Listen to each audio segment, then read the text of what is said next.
36 Sports Endzone, sponsored by Mingy Beef Jerky. Hi, everybody, and welcome into the big show tonight. I'm Jeff Pecoro. This is the ABC 36 Endzone. She is Hallie DeVore. And our big game of the week was right up the road in Scott County. Great Crossing in Scott County.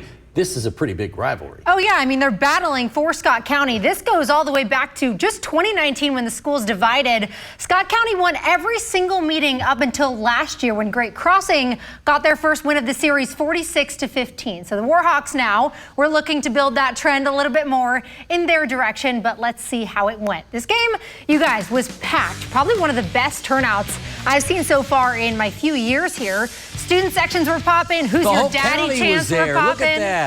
It was a great turnout, but of course, let's get to some of the action. First quarter, Cardinals on the board first. Ball is handed off to not Timmy Amongo, but Nick Ranson drops his shoulder and gets it across the goal line for the lead. But the Warhawks would respond in the next drive. Luke Ballard was inching the offense down the field, so I assume that's where their next move was. And so did the Cardinals defense. Quarterback Sam Penn got all of us. He swings wide, takes it to the end zone himself.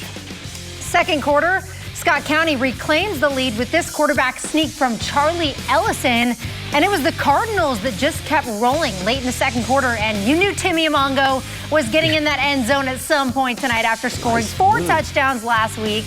Cardinals win the battle for Scott County 42-21. The Cardinals had 459 offensive yards compared to the Warhawks 278. Wow. Now to the Falling Spring Center where Woodford County hosted Ohio's Harvest Prep.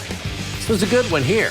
Go to the second quarter, Yellow Jackets. Oh, we're in the Tates Creek game, actually. Oh, that is the Tates Creek game, so. Well, the Tates Creek game was fun. This is the opening kickoff of the Tates Creek game, and Ashlyn Blazer takes it all the way down to the 6-yard line. 2 plays later, the quarterback says, you know what, I'm going to take it myself. He gets into the end zone for the touchdown.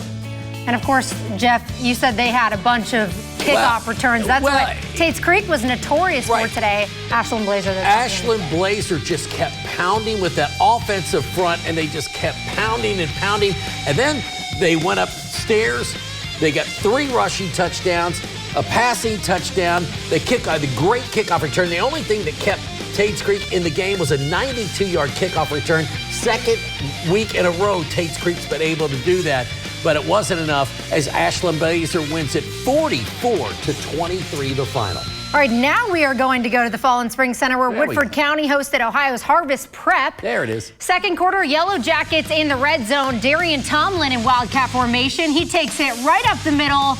And after the made field goal, Woodford County leads it 7-6. Later in the second, quarterback Lemmy Coons, he'll go long to Jalen Johnson. Spins and gets into the end zone. Woodford up 14-6 now. Little celebration jump there.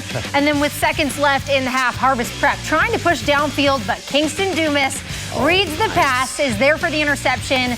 Woodford County takes this one 31-18. Man, that quarterback was a big dude, wasn't he? Yeah, he's a big guy. All right, we're going to toss things over to sports reporter Noah Ellis.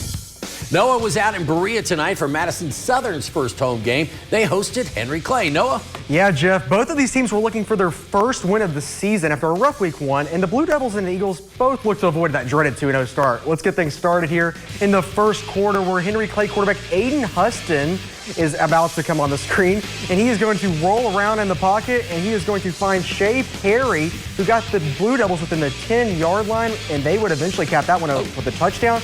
They went up 6-0. They missed the PAT. And then on a punt by Madison Southern, the ball goes through the legs of the punt returner. Madison Southern picks it up at their own 20-yard line. They punched it in and tied it at 6 with another failed PAT. And then check this out. A muff snap chucked in the air. And how about the wide receiver, who was actually a defensive back? He came down with the ball to give the Eagles a 12-6 lead. Another missed PAT, unfortunately, for them, but they did have the lead here. And then late in the fourth, how about this run by the junior running back as he just takes it all the way down the field to give the Eagles the dagger in the game.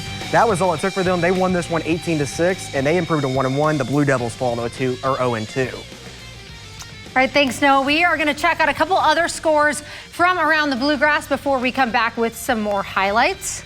How about that Bishop, Rosser, and Sayre score?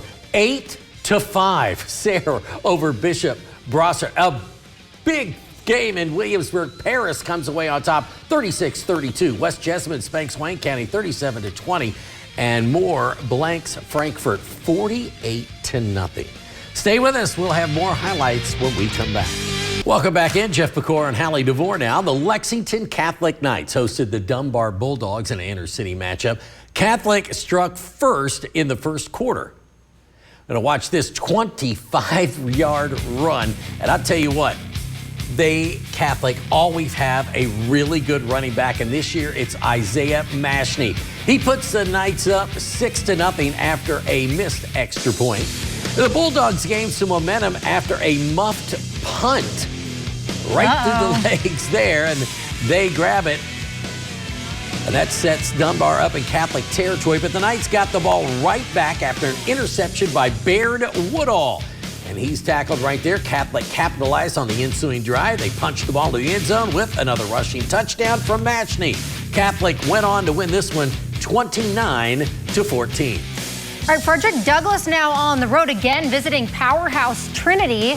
Second quarter, Trinity's Zane Johnson airs it out to Jace Duval, and the Shamrocks extend their lead 23-0. And the third quarter wasn't any prettier for the Broncos. Johnson, 25-yard shot to Liam Sellinger. 30 zip now. They tag on another and shut out Douglas 37-0. Zane is awesome. He hasn't lost since he was a freshman. Is that crazy? All right, we'll go to Lafayette here. Lafayette on the board first as Jehovah's Kondo hooks up with Jackson Grants for a 25-yard touchdown.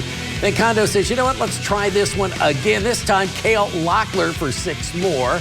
Wildcats' Wyatt Ward here. He rolls out to the right, fires down the field, and it's Zion Harmon that comes up with a big interception there. One more time for Jehovah's Kondo as J.J. Richardson with the diving catch and another score. And the Generals in front of the 1985 4A State at-large champions. And you know that guy right there in the middle, T.G. Shuck was on that team. They win going away 46-8. Hello, Mr. Shuck. Congratulations, TG. A couple more scores now before we say goodbye. If we can pull those up on the screen. Thank you. All right, Franklin County wins it over Bullitt East 28-21. Madison Central in a nail-biter with Johnson Central. They fall just 1 point short, 15-14. Danville now 2-0 after a 12-10 win over Fairdale, and Western Hills falls to East Jess 44-13.